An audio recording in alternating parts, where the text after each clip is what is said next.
নমস্কার বন্ধুরা, সন্দীপনের রান্নাঘরে আবার স্বাগত। তো আজকে আমি যে রেসিপিটা বানাচ্ছি সেটা খুব অল্প জিনিস দিয়ে তৈরি, যেটা ঠাকুরবাড়ির একটা ফেমাস রান্না, টমেটো পাবদা। তো দেখো কিভাবে বানালাম, দেখো।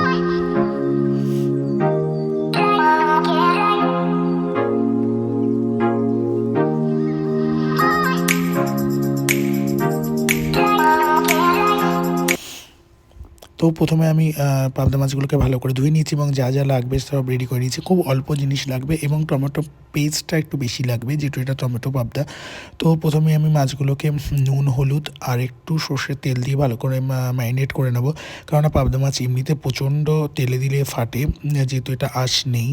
আর একটু তেল দিলে একটু কম ফাটে, কিন্তু আজকে ভাজতে গিয়ে আমার যা হ্যাপা পোয়াতে হয়েছে পাবদা মাছগুলো, আজকে প্রচণ্ড ফেটেছে এবং মানে ঢেকে ঢেকে আমি ভেজেছি, তারপরেও আমার যে কত জায়গায় তেল ছিটেছে তার ঠিক নেই। তো নর্মালি তেল গরম হয়ে গেছে, এবার আমি পাবদাগুলোকে এক এক করে তেলে দেবো ভাজবার জন্য। তো দিয়েই আমি ঢাকা চাপা দিয়ে দিয়েছি, কিন্তু তারপরে যখন আমি পাবদা মাছটাকে উল্টাবার জন্য উঠাতে গেছিলাম, তখন যাভাবে ফেটেছে, মানে বিশ্বাস করো আমার সারা গায়ে পুরো ছড়িয়ে গেছে। যাই হোক, তোমরা সাবধানে ভাজবে না পাবদা মাছ, আর ঠিক এরকম ঢেকে ঢেকেই ভাজবে।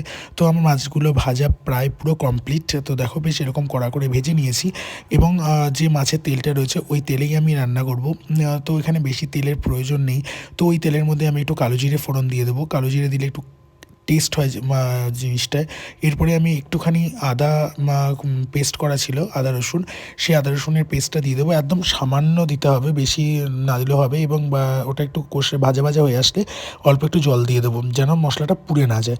এবং ওই জলের মধ্যে যে আমি গুঁড়ো মশলাগুলো ইউজ করব, যেমন একটু জিরে গুঁড়ো, কাশ্মীরি রেড চিলি পাউডার, হলুদ গুঁড়ো, লবণ, সবগুলো দিয়ে ভালো করে মশলাটাকে কষিয়ে নেবো। তেল ছাড়া অবধি ওয়েট করব। দেখো মশলাগুলো সুন্দরভাবে ভাজা ভাজা হয়ে এসছে এবং তেল ছেড়ে দিয়েছে।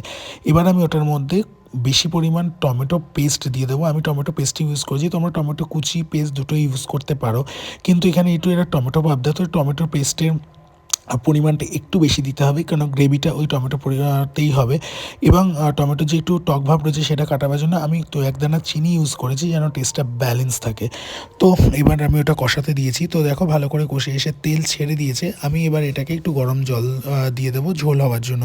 তো বেশি পরিমাণ জল দেওয়ার দরকার নেই, এটা একটু গামাখাই বেশি ভালো লাগে, টেস্ট লাগে, বেশ একটু টক টক ঝাল ঝাল একটুখানি রান্না হয়। তো ঝোলটা বেশ ফুটে গেছে, জাল হয়ে এসছে। আমি এবার মাছগুলোকে দিয়ে দেবো। মাছগুলো যেন ঝোলের মশলাটা রয়েছে, নুন, ঝাল, তেল সব কিছু অ্যাবজর্ব করে নেয় মাছের মধ্যে এবং খেতে একটা সুন্দর হয়। এবার আমি কটা চিরা কাঁচা লঙ্কা দিয়ে দিয়েছি। কাঁচা লঙ্কার ফ্লেভারটা বেশ ভালো লাগে, যাদের ঝালের প্রয়োজন কাঁচা লঙ্কাটা ভাতে মেখেও খেতে পারেন। এবার কিছুক্ষণ ফুটানোর পরে আমার প্রায় মাছ কমপ্লিট। এবার উপর দিয়ে ধনেপাতা ছড়িয়ে আমি পরিবেশন করব। তোমরা এইভাবে বানিয়ে খেতে পারো বন্ধুরা, আমি বলছি খুব সুন্দর লাগে। এটা ঠাকুরবাড়ির একটা ফেমাস রান্না। তো আমি রান্না নিয়ে একটু ভাবনা চিন্তা করি, তো আমার এই রান্নাটা মনে হলো যে করব, তো করেছি, এখন তোমাদের সাথে শেয়ার করবই। তো সেই জন্য আমি শেয়ার করলাম তোমাদের সাথে। একবার তোমরা বানিয়ে খেতে পারো, খুব অল্প উপকরণে খুব সুন্দর একটা টেস্টি গরম গরম ভাতের সাথে অসাধারণ লাগে। তো আমি এবার সুন্দরভাবে একটা বলে সার্ভিং বলে সার্ভ করে দিচ্ছি। তো বন্ধুরা তোমরা কেমন হয়েছে জানিও, ভালো লাগলে লাইক করো, কমেন্ট করো এবং পেজটাকে ফলো করো এবং ভিডিওটাকে শেয়ার করো। আর তোমরা শেয়ার করলে আমি তবে আরও নতুন নতুন ভিডিও দিতে পারবো এবং আমার ভিডিও অনেকের কাছে যাবে এবং আমি একটু আগ্রহত হব দেখবার জন্য। তো তোমরা এইভাবে পাশে থেকো। আশা করি তোমাদের ভিডিওটা ভালো লেগেছে। ভালো লাগলে প্লিজ কমেন্টের মাধ্যমে জানিও। আর তোমরা ভুল ত্রুটি যেটাই হোক না কেন সেটা কমেন্টের মাধ্যমে জানাবে, কেননা তোমাদের এই মানে ফিডব্যাকটা আমার কাছে অনেক জরুরি। কারণ আমি পরবর্তীকালে যে ভিডিওগুলো বানাবো সেগুলোতে মানে সব কিছু আমি দেখে বানাবো, যে ভুল ত্রুটি যেটা হয় সেটাকে যেন না হয় পরবর্তীকালে ভিডিওতে। তো এইভাবে তোমরা এই ঠাকুরবাড়ির এই টমেটো পাবদাটা বানিয়ে খেও, খুব ভালো লাগবে। আজকের মতন এখানেই, নমস্কার বন্ধুরা, ভালো থেকো।